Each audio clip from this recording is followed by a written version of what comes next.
할렐루야. 고난주간 수요 찬양 예배 우리 다 함께 하나님 앞에 우리 마음을 다해서 또 찬양과 영광을 올려드리겠습니다. 우리 다 같이 기도하겠습니다.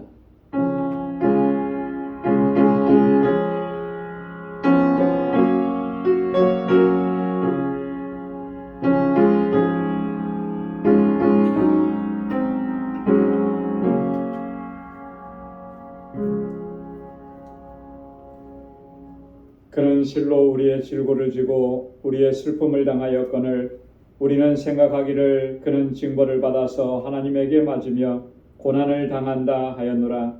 그가 찔림은 우리의 허물을 인하며 그가 상함은 우리의 죄악을 인함이라. 그가 징계를 받음으로 우리가 평화를 누리고 그가 채찍에 맞음으로 우리가 나음을 입었도다. 우리는 다 양 같아서 그릇 행하여 각기 제 길로 갔거늘 여호와께서는 우리 무리의 죄악을 그에게 담당시키셨도다. 아멘. 자비하시고 은혜가 풍성하신 만군의 주 여호와 하나님 아버지, 저희들에게 하나님이 은혜의 시간들을 허락해 주시고 날마다 주님의 크신 사랑과 은총 속에 살아갈 수 있도록 은혜를 베풀어 주심을 감사합니다. 이 고난주간에 새벽을 깨우게 하시고 주님의 보좌 앞으로 나아올 수 있도록 인도해 주시며 나를 향하신 주님의 크신 사랑과 놀라우신 구속의 은총을 다시 한번 되새길 수 있도록 은혜 주심을 감사합니다. 나의 허물과 나의 죄악을 대신해서 우리 주님 짊어지시고 십자가에 고난당하시고 죽으신 이 은혜롭고 놀라우신 사실을 우리가 단 한순간도 잊지 않도록 도와주시고 늘 은혜의 감격 속에서 하나님을 찬양하고 감사와 영광을 올려드리는 저희의 삶이 되도록 도와주옵소서. 오늘도 이 예배 하나님 함께하여 주시고 우리의 예배를 받아주시고 예비하신 주님의 은혜와 평강으로 가득히 채워 주옵소서. 예수님의 이름으로 기원하옵나이다. 아멘. 전능하사 천지를 만드신 하나님 아버지를 내가 믿사오며 그 외아들 우리 주 예수 그리스도를 믿사오니 이는 성령으로 잉태하사 동정녀 마리아에게 나시고 본디오 빌라도에게 고난을 받으사 십자가에 못 박혀 죽으시고 장사한 지 사흘 만에 죽은 자 가운데서 다시 살아나시며 하늘에 오르사 전능하신 하나님 우편에 앉아 계시다가 저리로서 산 자와 죽은 자를 심판하러 오시리라. 성령을 믿사오며 거룩한 공예와 성도가 서로 교통하는 것과 죄를 사하여 주시는 것과 몸이 다시 사는 것과 영원히 사는 것을 믿사옵나이다. 아멘. 우리 찬양으로 하나님께 영광 돌리겠습니다. 주 달려 죽은 십자가.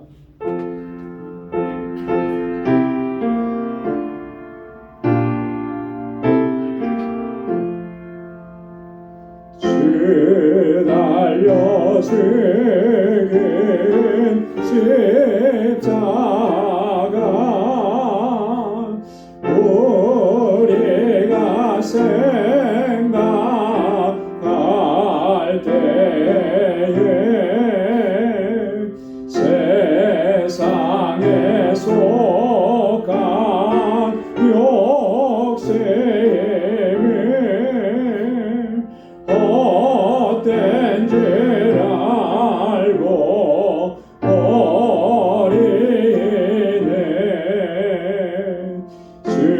죽으신 그신 밖에는 자랑을 말게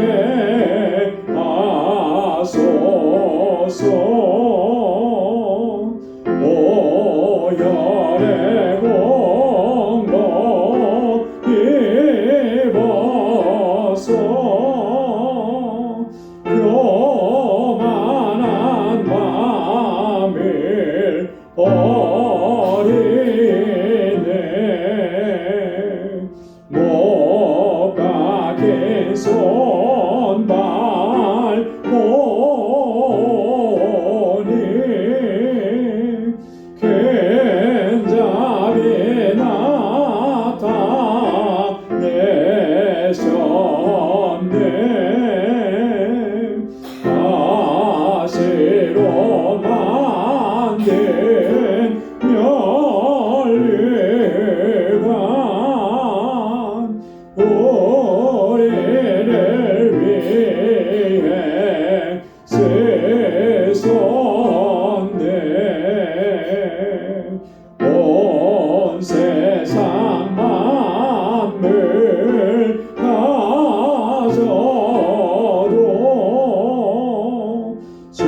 놀라운 사랑 받았나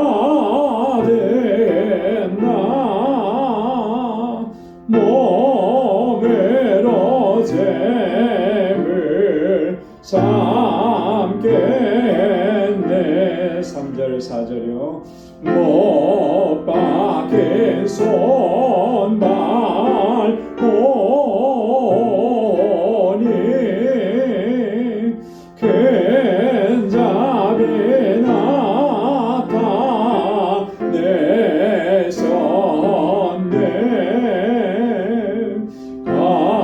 가시로 만든 면류관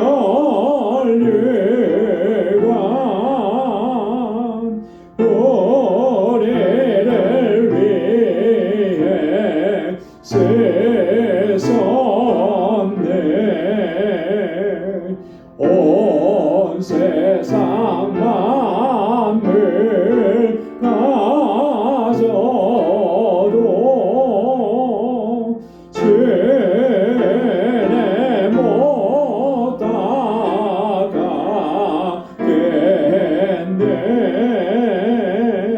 놀라운 사랑 받았나 몸으로 잼을 드리네.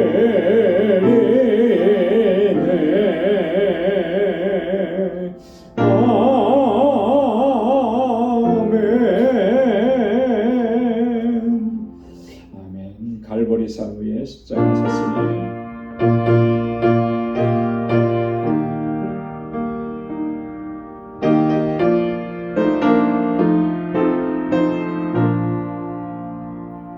갈보리산 위에 십자가 섰으니 주가 고난을 당한 뼈라. 험한 십자가를 내가 사랑하면 주가 보혈을 내밀세. 최후 승리를 얻기까지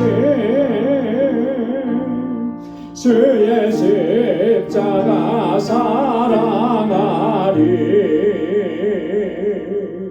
빛난 면류관 맞기까지 험한 십자가 붙들겠네. 멸시함을 받은 주의 십자가에 나의 마음이 끌리도다. 귀한 어린 양이 영광 다 버리고 험한 십자가 지셨도다. 그 승리를 얻기까지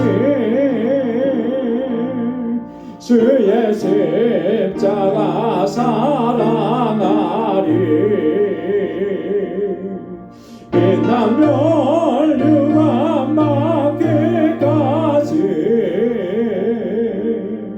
험한 십자가 붙들겠네. 험한 십자가에 주가 흘린 피를 믿는 마음으로 바라보니 나를 용서하고 내 죄 사시려 주가 흘리신 보혈일세. 최후 승리를 얻기까지 주의 십자가 사랑하리. 빛난 면류관 맞기까지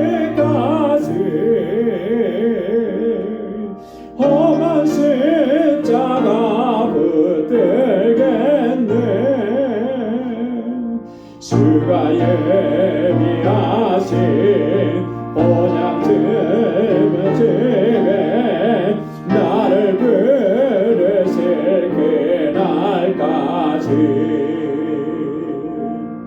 험한 십자가를 항상 달게 지고 내가 죽도록 충성하리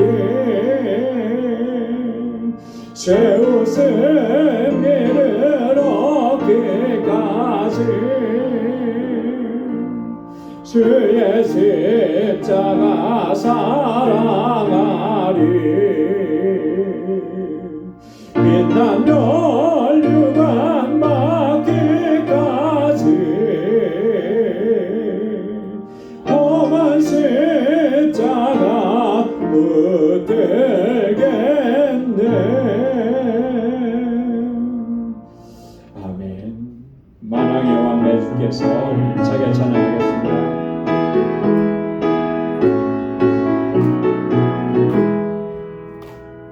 만왕의 왕 내 주께서 왜 고소당했나 이 벌레 같은 나 위에 그 보혈을 흘렸네 십자가 내가 처음 볼 때에 나의 맘에 큰 고통 사라져 오늘 믿고서 내 눈 밝았네 참 내 기쁨 영원하리라 주 십자가 못 박힘은 속죄함 아닌가 그 긍휼함과 그 은혜 말할 수 없도다 십자가 내가 처음 볼 때 나의 맘에 큰 고통 사라져 오늘 믿고서 내 눈 밝았네 참 내 기쁨 영원하리라 늘 흘러도 그 큰 은혜 다 갚을 수 없네 나 주님께 몸 바쳐서 주의 일 힘쓰리 십자가 내가 처음 볼 때 나의 맘에 큰 고통 사라져 오늘 믿고서 내 눈 밝았네 참 내 기쁨 영원하도다 십자가 내가 처음 볼 때에 나의 맘에 큰 고통 사라져 오늘 믿고서 내 눈 밝았네 참 내 기쁨 영원하도다. 아멘. 우리 이 시간 다 같이 통성으로 함께 기도하겠습니다. 교회를 위해서 우리 교회에 주신 사명 잘 감당하는 우리 믿음의 공동체 되기를 위해서 우리 한 주간 특별 새벽 집회 진행하고 있습니다. 우리 모든 성도들이 함께 나와서 하나님의 주시는 은혜를 누릴 수 있도록 또 우리 직분자들을 위해서 또 이번에 피택 되신 피택 직분자들을 위해서 또 우리 주일학교와 유스그룹과 EM 부흥과 성장을 위해서 우리 교사들과 전도사님 위해서 함께 기도해 주시고 우리 단기 선교 준비하고 있습니다. 선교 잘 준비할 수 있도록 은혜 더해 주시도록 또 우리 알라메다 방주교회 건축이 은혜 가운데 잘 진행될 수 있도록 그곳의 모든 동역자들 위해 함께 기도해 주시고 우리 교우들과 특별히 환우들을 위해서 연로하신 어르신들을 위해서 여러 가지 경제적 어려움으로 고통을 당하는 우리의 식구들을 위해서 함께 같이 기도해 주시고 또 세계 곳곳에 나가 있는 우리 선교사님들 위해서 함께 기도해 주시고 오늘 이 시간 주님 앞에 가지고 나온 우리 간절한 기도의 제목들을 함께 통성으로 기도하겠습니다. 은혜가 풍성하신 아버지 감사합니다. 아버지 하나님께서 이 땅에 독생자 예수 그리스도를 보내주시고 우리 주님께서 오셔서 나의 모든 허물과 죄악을 대신 짊어지시고 십자가의 고난을 당하시고 우리에게 구속의 은총을 허락해 주신 하나님 감사합니다. 이 고난 주간을 지나면서 이 구속의 은혜를 다시 한번 되새기며 아버지 하나님 주님의 그 십자가 고난과 고통과 아버지 그 주님의 죽으심을 다시 한번 되새길 수 있는 은혜의 시간들을 허락해 주시니 감사합니다. 우리 일평생 살아가는 동안에 하나님 이 은혜 잊어버리지 않도록 도와주시고 아버지 구원의 기쁨과 감격 속에서 하나님을 찬양하고 예배하고 아버지의 뜻에 순종하며 나아가는 우리 모든 믿음의 권속들이 되게 하여 주시옵소서. 우리 방주교회를 세우시고 여기까지 인도해 주신 하나님 감사합니다. 주님의 주신 사명 잘 감당하는 믿음의 공동체 되게 하여 주시옵소서. 아버지 하나님 이곳에 세워주신 하나님의 신실한 종들과 아버지 하나님 주의 귀한 일꾼들에게 능력과 권능을 덧입혀 주셔서 아버지 저희의 수고와 충성된 마음으로 헌신하는 그 모든 헌신을 통하여서 하나님 이 재단이 아름답게 세워져 갈 수 있도록 도와주옵소서. 이번에 아버지 하나님 세워주신 하나님의 귀한 일꾼들 빈택되신 주의 종들에게 하나님 능력과 권능으로 함께하여 주옵소서. 정말 주님의 몸된 교회와 이 땅의 하나님 나라 건설을 위해서 정말 주님 앞에 헌신하는 주의 종들이 다 될 수 있도록 도와주시고 모든 훈련 과정을 아버지 잘 감당하게 하셔서 아름답게 임직하며 하나님께 영광 돌릴 수 있도록 은혜 베풀어 주시옵소서. 하나님 이곳에서 자라는 우리 어린 심령들 우리 사랑하는 학생들 우리 청년들 아버지 우리 장년들 붙잡아 주옵소서. 저들이 정말 하나님 잘 경외하고 믿음으로 살아가게 하시고 이 세대에 정말 하나님의 귀한 일꾼들로 쓰임받게 하여 주시옵소서. 아버지 하나님 날로 부흥하는 우리 유스그룹과 이해미 되도록 도와주시고 저희를 위해서 수고하고 애쓰는 우리 교사들과 우리 전도사님 능력의 장중에 붙들어 주시옵소서. 아버지 하나님 단기 선교를 준비합니다. 하나님 아버지 주의 종들이 헌신하고 아버지 나왔습니다. 아버지 하나님 저에게 능력과 권능을 덧입혀 주옵소서. 우리 온 교회가 마음을 같이 하고 뜻을 같이 할 수 있도록 도와주시고 정말 아버지 주님의 사랑과 복음을 들고 아버지 그 땅을 향하여 나아갈 수 있게 하시고 준비하는 모든 과정 속에 필요한 모든 것들을 채워주셔서 부족함이 없도록 인도하여 주시옵소서. 우리 알라메다 방주교회 주님 세우셨습니다. 아버지 하나님께서 아버지 강건하게 붙잡아 주셔서 그 지역의 아버지 영혼들 주님께로 인도하는 귀한 아버지 교회가 되도록 도와주시고 건축 중에 있습니다. 하나님 잘 마무리될 수 있도록 은혜 허락하여 주시며 우리 선교사님과 모든 아버지 동역자들에게 능력과 권능을 덧입혀 주옵소서. 지금도 세계 곳곳에서 주의 복음을 전하는 주의 종들에게 은혜 위에 은혜를 더하시고 권능으로 붙잡아 주셔서 아버지 하나님 세계 곳곳에 하나님 주의 복음이 전해지고 아버지 그 죽음의 땅이 생명의 땅으로 변화되는 놀라운 역사가 있도록 인도하여 주시옵소서. 하나님 우리 사랑하는 우리 권속들 우리 지체들 가운데 여러가지 어려움과 고통 중인 아버지 하나님 신음하는 주님의 자녀들 육신의 연약함이 있어 아버지 주님 앞에 부르짖는 귀한 심령들 주님 만져주시고 치료하여 주시옵소서. 비록 곤고한 삶이지만 하나님 소망의 주님을 바라볼 수 있도록 도와주시고 광야와 같은 삶이지만 주님의 약속 붙잡고 믿음으로 나아가 승리케 하여 주시옵소서. 오 하나님 아버지 오늘도 주님 앞에 나와서 우리 마음의 소원을 아뢰고 간절하게 기도합니다. 사랑하는 주의 종들의 기도마다 주의 선하신 응답을 허락하여 주시옵소서. 오늘도 주신 말씀으로 하나님 새롭게 결단하고 주님 앞에 아버지 나아가는 저희들 되게 하시고 믿음으로 살아내는 우리의 삶이 되도록 인도하여 주시옵소서. 모든 감사와 찬양과 영광 아버지 앞에 올려드리며 예수님의 이름으로 간절히 기도드리옵나이다. 아멘.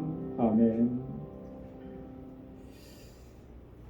하나님께서 귀한 응답 허락해 주실 줄로 믿습니다. 오늘 이 시간 우리 함께 묵상할 하나님의 말씀은 고린도전서 제15장 29절에서 44절까지 말씀입니다.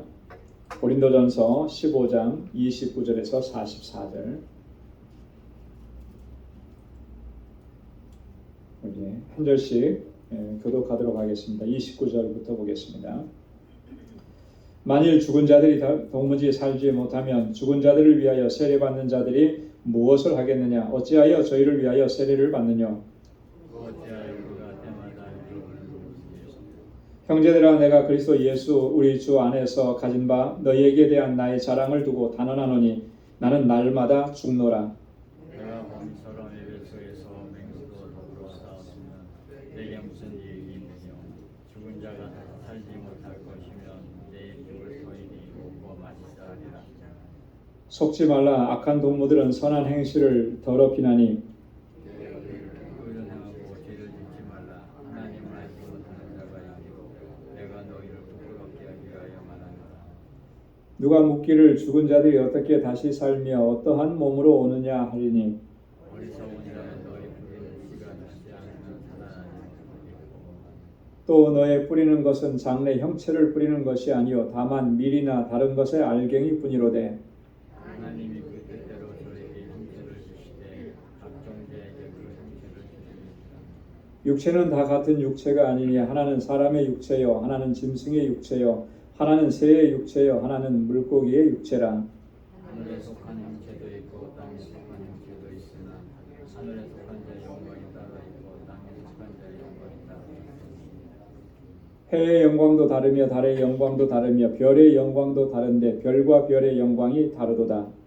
죽은 자의 부활도 이와 같으니 썩을 것으로 심고 썩지 아니할 것으로 욕된 것으로 심고 영광스러운 것으로 다시 살며 약한 것으로 심고 강한 것으로 다시 살며 육의 몸으로 심고 신령한 몸으로 나타나니 육의 몸이 있을수록 신령한 몸이 되니라. 아멘. 우리 고린도전서 15장 부활장 오늘 세 번째 시간입니다. 오늘 이 본문의 말씀에서도 보면 바울이 계속해서 이 우리의 부활의 확실성에 대해서 논증하고 말씀을 전합니다. 그러면서 만일 죽은 자들이 도무지 살지 못한다면 어떤 일들이 발생하게 되겠느냐라고 하는 것을 이제 예를 들어서 이제 설명을 하는 것이죠. 그러면서 그 고린도 교회 성도들이 또 일부의 사람들이 질문하는 그런 내용들에 답을 해주고 있습니다. 그래서 오늘 본문의 말씀은 두 부분으로 나눠볼 수가 있는데요. 29절부터 35절까지는 만일 죽은 자들이 도무지 살지 못한다면 어떤 일들이 일어나느냐라고 하는 거 얘기하고요. 두 번째로 36절부터 44절까지는 그러면 어떻게 다시 살며 또 어떠한 몸으로 오느냐, 어떻게 다시 부활하며 부활 후에 우리의 상태는 어떠한 상태가 되느냐, 이게 이제 질문을 했던 것인데 거기에 대해서 이제 대답을 하는 것입니다. 자, 그러면 오늘 본문의 말씀을 좀 첫 번째부터 한번 보도록 하겠습니다. 자, 29절 말씀부터 보면 바울이 이제 이런 얘기를 합니다. 29절에 죽은 자들을 위하여 세례받는 자들이 무엇을 하겠느냐? 어찌하여 저희를 위하여 세례를 받느냐? 만일 죽은 자들이 도무지 살지 못한다면 죽은 자들을 위해서 세례받는 것이 무슨 의미가 있겠느냐? 이런 얘기를 하는 거예요. 여러분 좀 생소하지 않습니까? 죽은 자들을 위해서 세례를 받는다. 이게 무슨 말일까요? 지금 이런 일들이 있나요? 여러분 죽은 자들을 위해서 세례를 받는, 이미 죽었는데 그를 위해서 세례를 받는다. 사실 있을 수 없는 일이죠, 그죠? 그게 무슨 효력이 있겠습니까? 물론 캐톨릭의 어떤 그 교리나 신학에 보면 약간 그런 게 남아 있어요, 그죠? 뭐가 있습니까? 죽은 자들을 위해서 기도하는 거예요. 아마 여러분들이 장례식이나 이런 데 가보면 아마 있을 거예요. 연도라 그러죠, 연도. 이어지는 기도라 그래요. 그래서 이미 죽었습니다.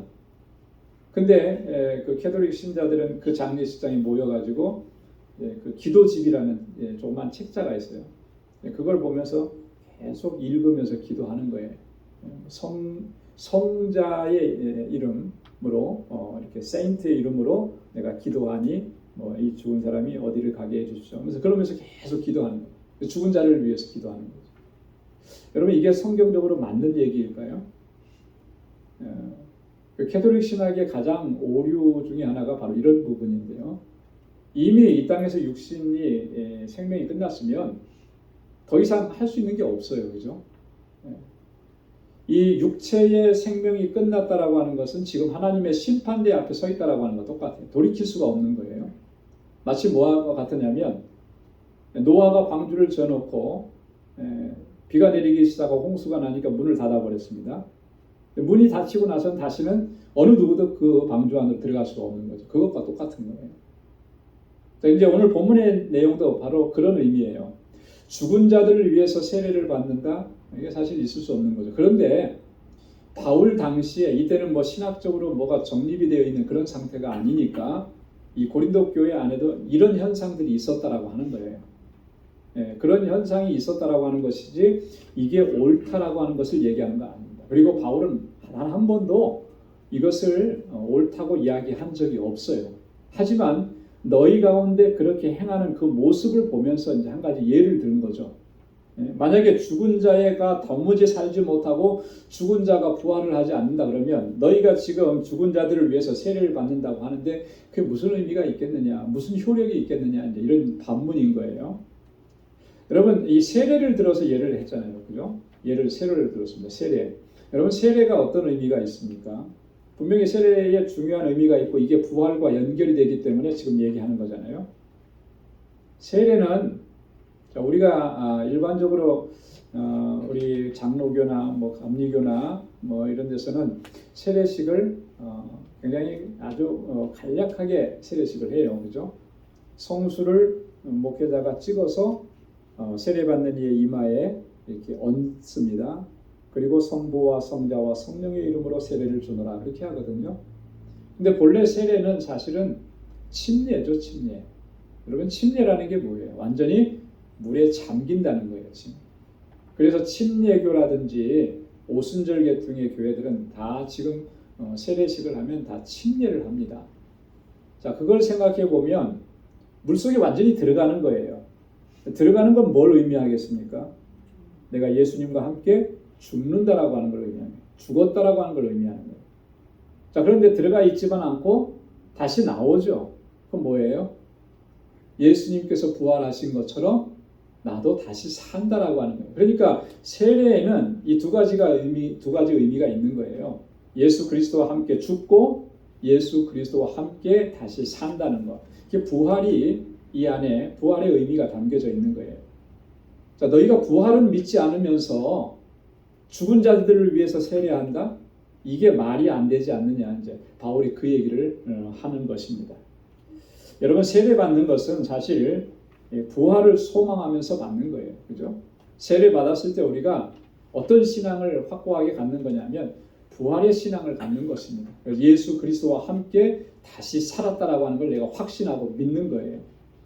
세례 받은 사람이 이 믿음이 없다면 그의 믿음은 뭔가 좀 잘못된 것이라고 하는 거죠. 지금 고린도 교회 성도들 안에 그런 현상들이 나타나 있는 것을 바울이 지금 이야기하는 것입니다. 이런 죽은 자들을 위해서 세례받는 것, 이때 그런 현상들이 있기는 했었지만 이후로 정통교회 안에서는 이런 모습을 발견할 수가 없습니다. 그것은 잘못되었다라고 결정이 된 거죠. 일부 이단 종파에서는 이런 일들이 행해지고 있었다 그래요. 그러나 정통교단 안에 교리 안에서는 더 이상 이런 모습이 어디에도 드러나지 않는다라고 합니다. 자, 만약 죽은 자들이 다시 살지 못한다면 30절에 뭐라 그랬습니까? 어찌하여 우리가 때마다 위험을 무릅쓰리요? 자, 이 위험을 무릅쓰는 것은 무엇을 위해서 위험을 무릅쓰는 거냐면 복음을 전하는 일이에요. 예수 그리스도의 증인.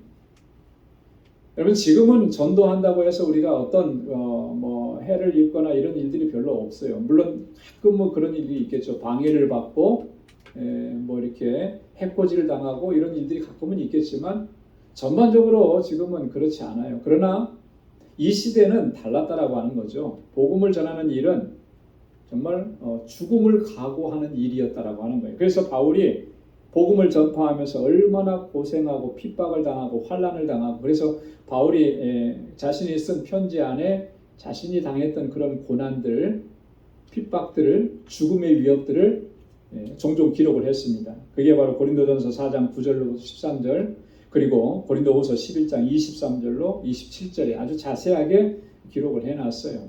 죽음의 위협을 얼마나 많이 느꼈는지. 만약에 부활의 신앙이 없다면, 내가 부활에 대한 믿음과 소망이 없다면 그렇게까지 죽음을 무릅쓰고 그렇게 할 수 있었겠느냐라고 하는 거예요. 그렇잖아요, 여러분. 내가 정말 내가 죽어도 다시 산다, 이 믿음과 이 소망이 있기 때문에 지금 이 죽음이 두렵지 않은 거예요. 복음을 전하면서 어떤 핍박을 받아도 그거 넉넉히 감당할 수가 있었다. 이 부활의 신앙으로 그걸 감당하는 것이지, 다른 어떤 것으로 뭐 어떤 보상을 해주니까, 여러분 누가 뭐 어떤 대단한 보상을 해준다고 자기 목숨을 거는 일 하겠습니까? 억만금을 가져다 준다 그래도 자기 생명을 거는 일 하겠어요? 할 수 없는 거죠. 죽으면 다 끝나버리는 것인데 그 많은 돈이 무슨 의미가 있겠어요. 그런 것보다 더 소중한 게 내 생명이잖아요. 근데 그 생명을 바칠 수 있는 것, 복음을 위해서 생명을 바치는 것, 그거 부활의 신앙이 있기 때문에 가능하다라고 하는 거예요. 자, 그러면서 31절, 32절에 바울이 뭐라고 고백하냐면 나는 날마다 죽노라 그렇게 얘기해요. 형제들아 내가 그리스도 예수 우리 주 안에서 가진 바 너희에게 대한 나의 자랑을 두고 단언하노니 나는 날마다 죽노라. 내가 범인처럼 에베소에서 맹수로 더불어 싸웠으면 내게 무슨 유익이 있느냐. 죽은 자가 다시 살지 못하면 내일 죽을 터이니 먹고 마시자 하리라. 너희에게 대한 나의 자랑을 두고 내가 단언한다. 이게 무슨 말이냐면 바울이 지금 고린도 교회 성도들이 예수 그리스도를 영접하고 하나님의 백성, 하나님의 자녀가 되었단 말이죠. 바울이 전한 복음을 듣고 저들이 이렇게 믿음을 가지고 또 이렇게 하나님의 자녀가 되었습니다. 바울은 이것을 굉장히 자랑스럽게 여겼어요. 복음을 받아들이고 그의 신분이 뭐가 됐든지 간에 예수 그리스도의 복음을 받아들이고 하나님의 백성이 되었다라고 하는 이 사실에 대해서 바울은 너무나 그것을 정말 감사하게 자랑스럽게 생각을 한 거예요. 바로 지금 그 얘기를 한 것입니다. 그렇기 때문에 나는 날마다 죽는다라고 표현을 한 거예요. 이 날마다 죽는다라고 하는 말은 어떤 의미냐면은 이런 거예요. 나는 매일 죽음의 위협 가운데 있지만 나 그거 당당히 받아들인다라고 하는 그런 거예요. 복음을 전하면서 예수 믿게 하고 하나님의 자녀가 되게 하는 거, 이게 얼마나 소중하고 귀한 일인지. 그래서 한 생명이 하나님의 백성이 되고 영원한 생명을 얻는 거, 살아나는 거, 이게 정말 우리의 자랑이지 않느냐. 그 일을 위해서 나는 날마다 죽는다. 바울이 그렇게 얘기하는 거예요. 자, 그러면서 이후에 보면 내가 범인처럼 에베소에서 맹수로 싸웠으면 내게 무슨 유익이 있느냐. 이게 무슨 말이냐면 자, 에베소에서 바울이 복음을 전할 때 겪었던 그런 어려움입니다. 여러분, 에베소에서 바울이 3년여 동안 복음을 전하고 에베소 교회를 세웠거든요. 그죠? 자, 그런데 평탄하지만은 않았다라고 하는 거예요. 정말 어려움이 있었고 고통이 있었고 정말 생명의 위협을 느끼는 일이 있었습니다. 그런 싸움을 감당해냈던 거예요. 그것을 맹수와 싸웠다 이렇게 표현을 하는 거예요. 자, 도대체 구체적으로 어떤 일이 있었느냐면 사도행전 19장 23절 이하에 보면 바울이 복음을 전하면서 그 땅에 그곳에 우상의 전각기지, 우상 숭배하는 일들이 너무나 많은 것을 보니까 이제 바울이 그렇게 얘기한 거죠. 사람이 손으로 만든 것은 그건 신이 아니다. 그러면서 참 신인 하나님을 증거한 거고 예수 그리스도를 전했거든. 자, 이랬더니 그곳에서 아주 신전을 만들어서 돈벌이를 하던 사람이 있습니다. 데메드리오라고 하는 사람이 있어요. 이 사람은 은장색이라고 그랬거든요. 은으로 어떤 장식품을 만들어서 파는데 이 사람의 주업이 뭐냐면 은감실이에요. 아데미의 은감실. 은감실이라고 하는 말은 신전이라고 하는 거죠. 그들이 아데미 신을 섬겼고 그 아데미 신을 섬기는 신전을 만들어서 팔아요. 여러분, 뉴욕에도 이렇게 보면 이렇게 중국 사람들이 이렇게 집에 이렇게 가보시거나 보면은 뭐 동남아시아 사람, 불교 신앙을 가진 사람들 집 안에 뭐 이렇게 불상이라든지 자신들이 막 섬기는 신전이라든가 이런 거 이렇게 세워놓은 거, 이렇게 걸어놓은 거 이렇게 많이 보셨을 거예요. 또 뭐 이렇게 중국 사람들 식당에 가보면 뭐 그런 것들 막 설치해놨잖아요. 그런 거죠. 그런 거를 만들어서 팔아서 돈을 버는 사람이에요. 자, 그런데 사람이 손으로 만든 건 신이 아니다. 참 신은 하나님이시다. 이렇게 하니까 이 사람이 그거 갖고 돈 벌었는데 자꾸 예수 믿고 교회 나가니까 돈벌이가 자꾸 없어지는 거죠. 자, 그래서 이 사람이 선동하기 시작한 거예요, 사람들을. 그러면서 이 바울과 함께 동역했던 가이오 또 아리스다고 이 사람들을 붙잡아다가 형벌을 가하려고 연극장으로 끌고 가고. 자, 그러니 그 모습을 보니 바울이 마음이 어떻겠습니까? 아주 정말 위험한 그런 상황까지 간 거예요. 이렇게 어려움을 겪고 박해를 당하고 또 그리고 복음을 전하는 이 일에 상당한 어떤 장애를 겪었던 이때의 상황을 얘기하는 것입니다. 자, 이렇게 내가 싸웠는데 다 이거 뭐 때문에 그렇게 한 거냐? 우리에게 주신 부활의 신앙, 부활의 기쁨, 부활의 소망, 이것이 있기 때문에 복음을 증거합니다. 부활이 없다면 그러면 이게 무슨 의미가 있겠느냐? 거기에 한 걸음 더 나아가서요. 이렇게 얘기해요. 죽은 자가 다시 살지 못하면 내일 죽을 터이니 먹고 마시자 하리라. 여러분 어떻겠습니까? 여러분 만약에 지금 우리의 내세가 없다. 그죠? 이 생이 이걸로 끝난다. 그러면 여러분 어떤 삶을 살 것 같습니까? 마음껏 먹고 마시고 즐기자 그러겠죠. 여기서 생이 끝난다는데 남겨둘 이유가 뭐가 있겠습니까? 절제할 이유가 뭐가 있겠고? 그런 거잖아요. 누구나 다 똑같은 거예요. 부활의 신앙을 믿지 않고 우리의 인생에 우리의 삶이 여기서 끝난다 그러면 분명히 모든 사람들은 다 그렇게 갈 것이라고 하는 거죠.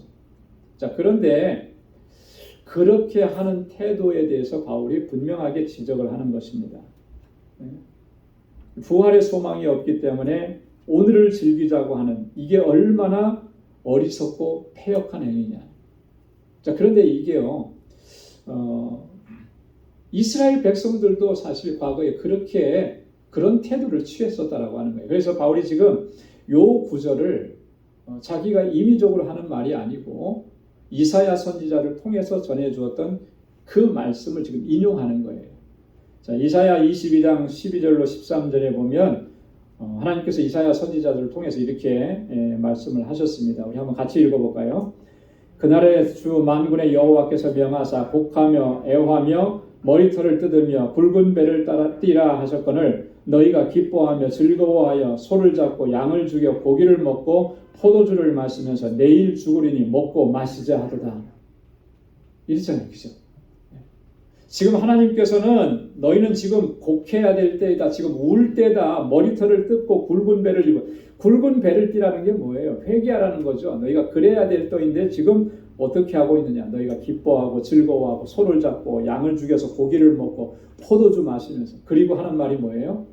내일 죽을 것인데 오늘 먹고 마시자. 이게 뭐냐는 거예요. 오늘 시대로 얘기하면 부활의 신앙이 없는 자들이 하는 모습이라고 하는 거죠. 오늘 우리가 이런 모습으로 혹시 살아가고 있지는 않는지 우리가 돌아봐야 되는 것이죠. 그렇죠?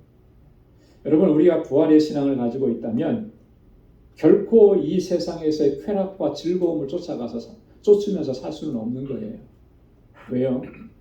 이 세상에서 즐거움을 쫓다가 생을 마치는 것, 그게 끝이 아닌 것을 믿기 때문에 세상의 즐거움을 쫓는 것이 아니라 예수 그리스도의 부활하심을 통해서 우리에게 허락해 주신 영원한 생명을 쫓아가는 것, 영원한 삶을, 영원한 기쁨을 쫓아가는 것, 그게 바로 우리 그리스도인들의 삶인 줄로 믿습니다.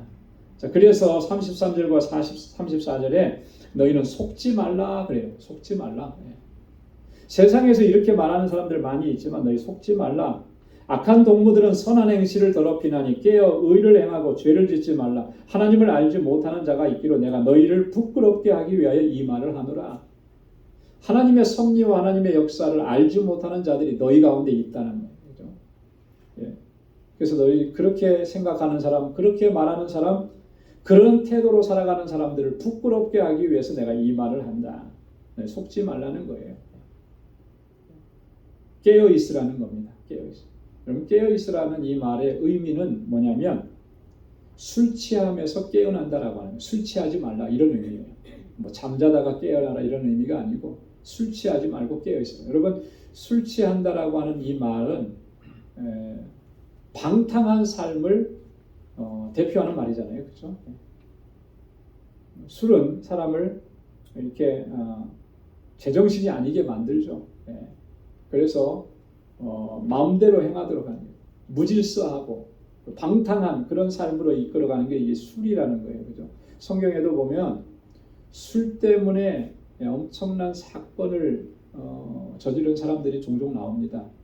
그죠? 그 대표적인 사람 중에 한 사람이 누구예요?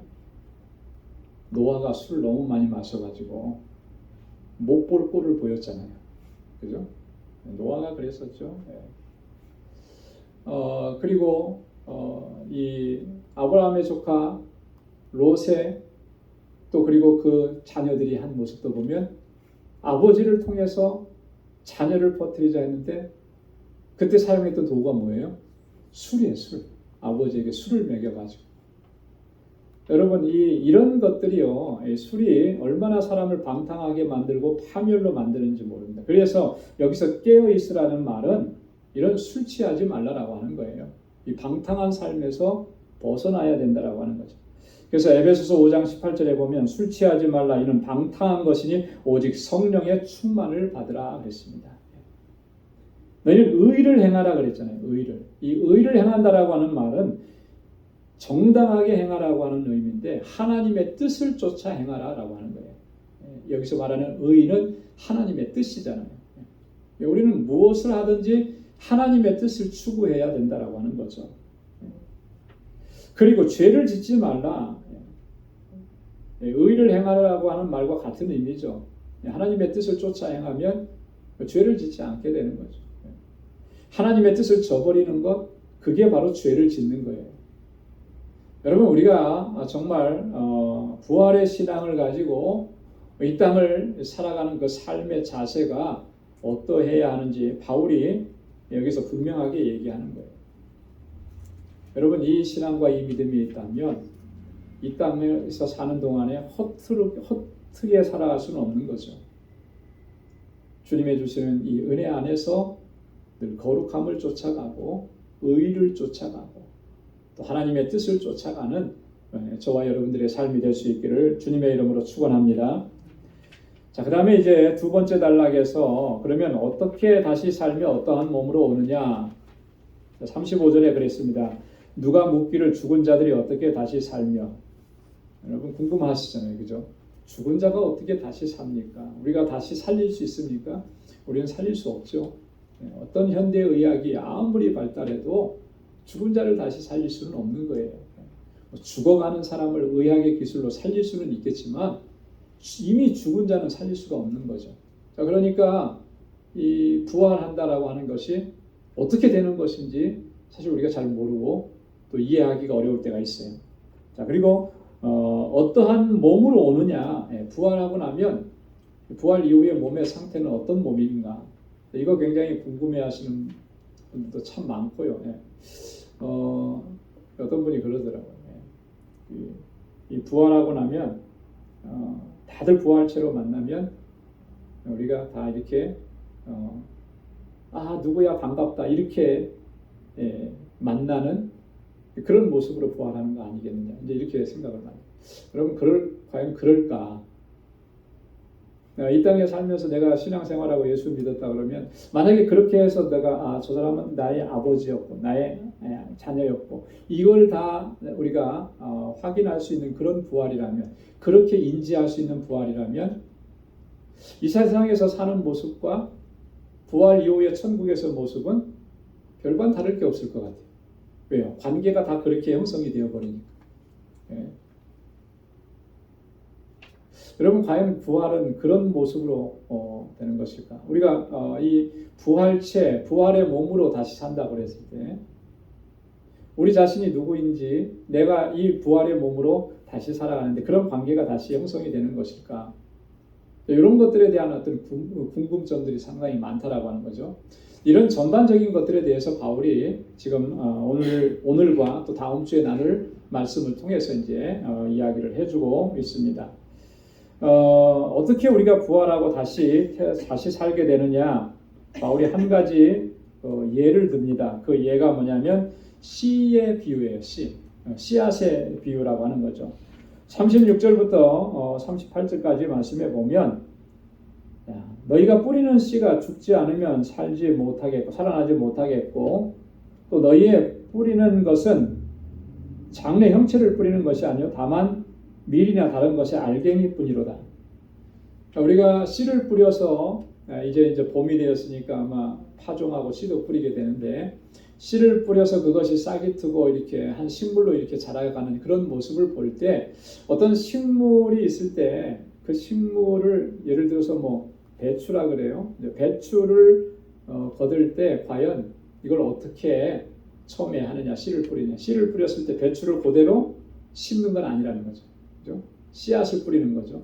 그 씨앗은 지금 이렇게 눈으로 볼 수 있는 배추하고는 완전히 형태가 다른 거예요. 그죠? 씨앗만 보고서, 물론 농사 짓는 분들은 씨앗을 보면서 이게 무슨 씨 다 아시죠. 하지만 내가 전혀 모르는 식물의 씨앗을 주고 이게 무슨 씨인가, 자라면 어떻게 될 것인가, 이거 알 수 있는 사람은 거의 없어요. 그죠?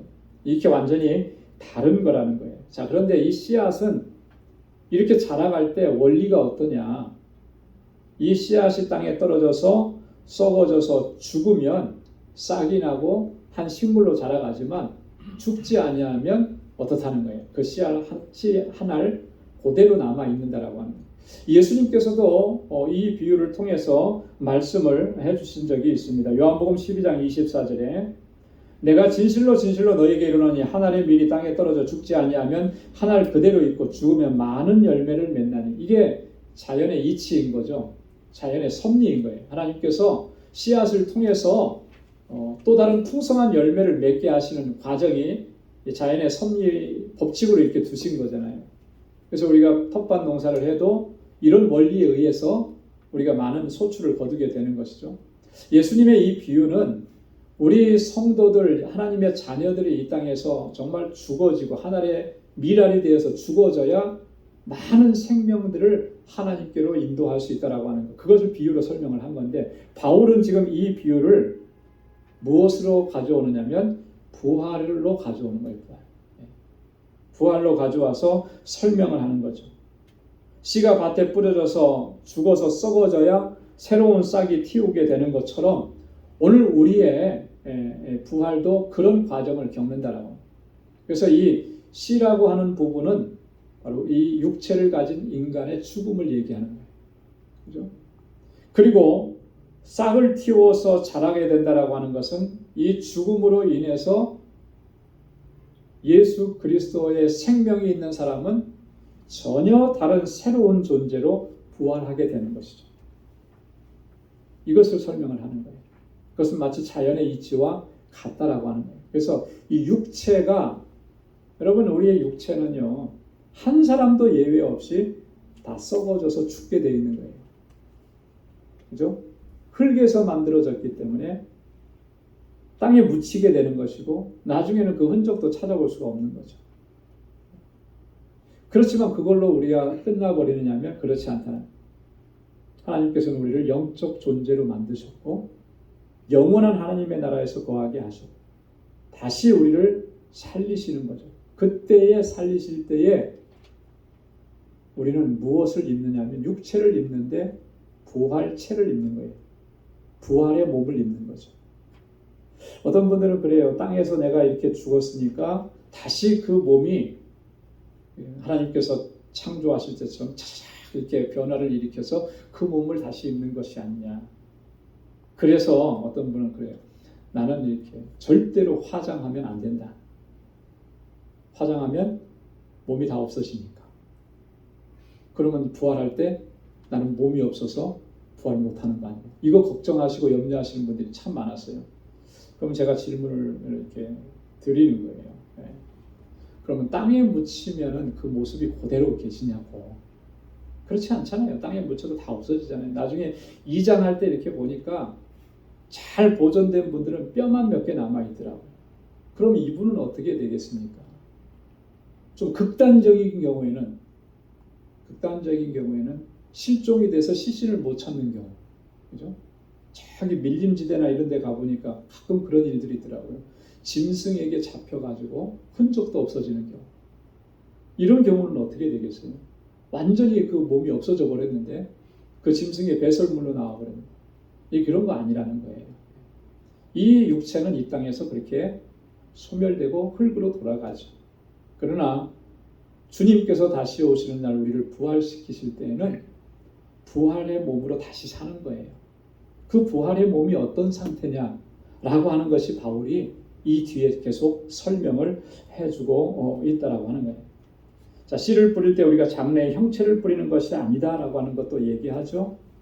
그렇지만 그 형체가 나타나는 거예요. 근데 그 형체를 누가 주시는 것이냐? 바울이 여기에서 강조하는 것은 하나님이 그 뜻대로 형체를 주신다라고 합니다. 38절. 그러니까 우리를 부활시키시고 여러분 우리를 영원한 세계로 인도하시는 그 모든 것들은 다 전적인 하나님의 능력에 달려있다. 그래서 우리가 어느 순간에 어떻게 변화되고 어떻게 부활체를 입고 다시 살아나는지 여기에 대해서는 우리가 말할 수가 없는 거예요. 어떻게 그렇게 된다? 왜 그렇습니까? 여러분 왜 그걸 말할 수가 없죠? 순간적으로 일어나는 일이기 때문에 그럴 수도 있고요. 또 아직은 그런 일이 일어나지가 않은 거예요. 그렇죠? 예수님만 부활하셨지 어느 누구도 부활한 사람이 없어요. 아직은. 만약에 지금 누군가가 나는 죽었다가 다시 부활했다고 얘기하는 사람이 있으면 그거는 거짓말인 거죠. 가짜인 거예요. 성경이 말하는 부활이 아닌 거예요. 뭐 한국에서 요즘 막 떠들썩하게 떠드는 정명석이 뭐 자기가 부활 재림 예수다 뭐 이렇게 떠들고 다니는데 이게 얼마나 가짜인데 사람들이 거기에 빠져들어가냐. 여러분 왜 그게 그렇게 말하면 가짜고 거짓말이라느냐. 아직 부활을 경험한 사람이 한 사람도 없는 거예요. 부활은 언제 이루어지는 거예요? 예수님께서 재림하실 때, 예수님께서 다시 오실 때, 그때까지 살아있는 사람들은 공중에서 주님을 만나고 주님을 영접할 때도 부활체로 변화되는 거죠. 그리고 그 다음에는 그리스도 안에서 죽은 자들이 일어나는 거예요. 그때 부활이 일어나는 거죠. 그런데 내가 부활했다, 나는 부활체다, 뭐 이렇게 얘기하면 이게 다 거짓말이라는 거예요. 여기에 속아 넘어가서는 절대 안 된다라고 하는 거죠. 자, 그러면서 우리 시간이 많지 않은데요. 자, 39절부터 41절까지는 육체가 다 같은 육체가 아니다. 39절에 사람의 육체도 있고 짐승의 육체도 있고 다양하다. 이 세상의 모든 생명체에 대해서 이야기하는 것입니다. 또 크게 분류하면 하늘에 속한 형체도 있고 땅에 속한 형체도 있다. 이 부활을 설명하기 위해서 바울이 이렇게 좀 먼저 이야기하는 것인데, 하늘에 속한 형체라고 하는 것, 땅에 속한 형체라고 하는 게 이게 뭘 의미하는가?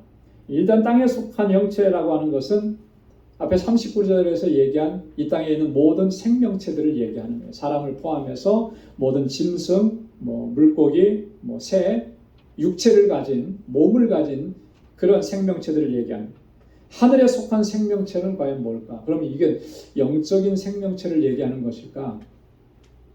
그건 아닌 것 같아요. 왜냐하면 41절에 영광에 대해서 얘기를 하잖아요. 40절에 보면 하늘에 속한 영체도 있고 땅에 속한 영체도 있으나 하늘에 속한 자의 영광이 다르고 땅에 속한 자의 영광이 따로 있으니 해의 영광도 다르며 달의 영광도 다르며 별의 영광도 다른데 별과 별의 영광이 다르다. 그러니까 여기서 말하는 하늘에 속한 형체라고 하는 것은 하늘의 이 지상이 아니고 우주에 있는 해, 달, 별 이런 우주에 있는 모든 것들을 이야기하는 거죠. 그리고 여기서 말하는 영광이라고 하는 말은 정말 하나님은 영광스럽습니다. 하나님 영광 받으십시오 할 때 그런 영광이 아니고 단순히 빛이라고 하는 걸 얘기하는 거예요. 자, 그래서 여기 보면 해의 빛. 여러분 해가 영광을 받고 달이 영광을 누리고 이런 게 있을 수 있겠어요? 없어요. 그죠? 바울이 표현을 이렇게 한 것뿐이지 여기에서 말하는 것은 빛을 얘기하는 거죠. 이 해의 빛과 달의 빛과 별의 빛들 또 별이 비추는 별과 별의 빛이 다 다른 것처럼, 그죠? 다 다른 것처럼 우리가 부활했을 때 부활의 몸을 입고 나타나는 것을 이렇게 다르게 설명할 수 있다라고 하는 것을 바울이 이야기하는 것입니다. 자, 그래서 42절부터 44절까지는 어떠한 몸으로 오느냐라고 하는 것에 대한 구체적인 설명입니다. 네 가지 대조를 가지고 설명을 해요. 자, 부활하기 전과 부활 후의 상태에 대해서 이렇게 설명합니다. 42절에 보면 상태에 대한 대조를 얘기하죠. 썩을 것으로 심고 썩지 않을 것으로 다시 산다. 자, 우리 육체는 썩어지는 거예요. 상태가 그렇게 변해요. 그죠? 그러나 부활의 몸은 어때요? 그 상태가 썩어지지 않는 거예요. 그 상태로 그대로 있는 거예요. 자, 썩어질 것이라고 하는 것, 썩을 것은 우리 육신을 얘기하는 것이고요. 육체를 얘기하는 것이고요. 썩지 않을 것이라고 하는 것은 부활체를 얘기하는 것입니다. 영원한 삶을 누리는 새로운 피조물이 된 존재가 누리게 되는 그 부활을 얘기하는 거예요. 자, 그 다음에 두 번째 43절에 보니까 가치 대조합니다. 가치. 어떤 가치가 있느냐라고 하는, 욕된 것으로 심고 영광스러운 것으로 다시 산다. 우리가 이 땅에서 누리는 이 육체는 욕되다라고 하는 거예요. 욕되다라고 하는 말은 뭐냐면 이런 거예요. 우리가 이 땅에서 있는 이 육체는 아담의 범죄 이후로 사실 죄악의 노예가 된 상태입니다. 그죠? 그래서 우리가 모든 인간들은 다 태어나면서부터 어떤 존재로 태어나는 거예요? 죄인으로 태어나는 죄인. 그래서 우리 예전에 성악설이 맞냐, 성선설이 맞냐, 이런 거 가지고 예전에 이제 철학 시간에 윤리 이런 시간에 많이 얘기했던 것 같아요. 성경이 말씀하는 이야기는 두 가지가 다 포함이 되는 것 같아요. 인간에 대한 인간론에. 성선설도 맞고 성악설도 맞아요. 어떤 측면에서 그러냐면 성선설이라고 하는 것은 하나님께서 인간을 창조하실 때는 선하게 창조하신 거예요. 그죠? 그래서 성선설이 맞아요. 그러나 범죄한 이후에 인간은 출생은 악하게 출생하는 거예요. 죄악 가운데 출생. 그래서 성악설도 맞다라고 이렇게 설명할 수가 있습니다. 자, 그런데 인간은 이렇게 죄악 가운데서 출생하기 때문에 그것을 욕된 것으로 심는다 이렇게 얘기합니다. 죄의 지배를 받고 있는 거예요. 그런데 영광스러운 것으로 다시 산다라고. 부활체는 영광스러운 것입니다. 이 영광스러운 것이라는 것은 여러분 우리 인간이 영광스러워질 수가 있습니까? 영광은 오직 하나님께만 있는 것인데요. 이건 다른 말로 말하면 뭐예요? 하나님 닮는다라고 하는 거잖아요. 어떤 측면에서? 거룩하다라고 하는 측면에서 하나님을 닮는다라고 하는 거예요. 부활의 몸은 이렇다라고 하는 것이죠. 그렇기 때문에 하나님과 영원토록 함께 있을 수가 있는 거예요. 자, 그 다음에 43절에서는 약한 것으로 심고 강한 것으로 다시 산다. 이건 능력의 대조입니다. 여러분, 이 부활 이전에 우리 육체의 상태는 정말 불완전한 존재죠. 불완전한 존재라고 하는 측면에서 약하다라고 표현한 것입니다. 그러나 부활 이후에 우리의 인간은 어떻게 되는 거예요? 완전한 존재가 되는 것이죠. 예수 그리스도께서 부활하셔서 하나님 보좌 우편에 앉으신 것처럼 우리도 그렇게 하는 거예요. 그러니까 부활체에는 어떤 유혹도 시험도 핍박도 환난도 있을 수가 없는 거죠. 접근할 수가 없는 거예요. 부활의 몸이 그렇다라고 하는 거죠. 자, 그 다음에 44절 마지막으로 보면 본질적인 대조다. 본질 대조라고 했습니다. 육의 몸으로 심고 신령한 몸으로 다시 산다. 이 땅에 태어났을 때는 우리가 육의 몸으로 태어났지만 그러나 영적인 신령한 몸으로 다시 사는 것을 이야기하는 것입니다.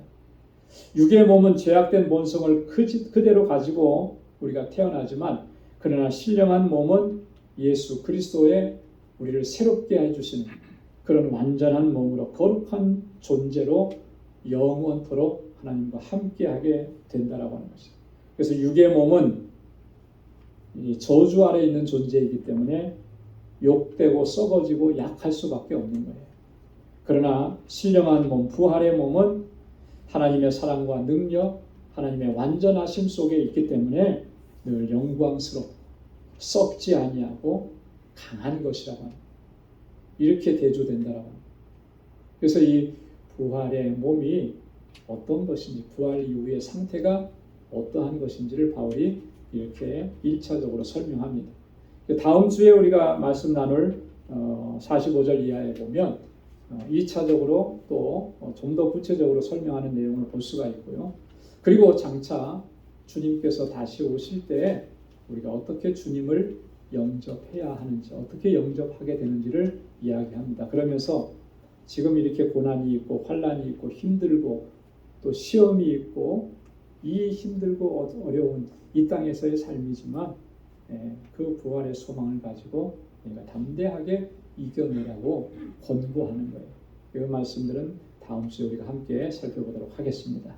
우리 다 함께 기도하겠습니다. 하나님 아버지 감사합니다. 하나님이 고난주간을 지나며 또 부활주의를 또 기대하며 오늘 이렇게 하나님의 귀한 말씀을 또 나눌 수 있도록 은혜 주셔서 감사합니다.